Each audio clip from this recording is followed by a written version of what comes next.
جوزها بنت ناس وسيب الباقي على ربنا. انا مش عايزه اعلي حسي، هقوم ادغدغكوا. ابوكوا جاي من الشغل، انتوا شايفين منظره عامل ازاي؟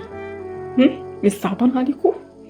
لو وقع ولا جراله حاجه، مش انتوا اللي هتتشتموا، انا اللي هتشتم. هم؟ ده ابويا وامي واهلي كلهم.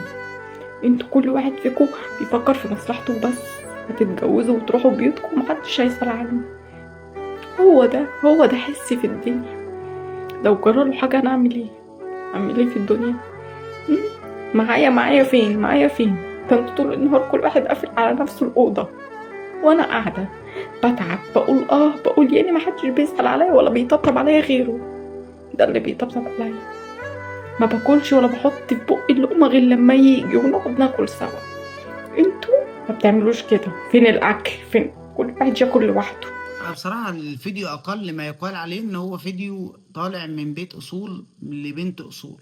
فيديو جميل جدا فوق الوصف، يا ريت كل بناتنا وستاتنا تقتدي بمعاملة الست دي لجوزها.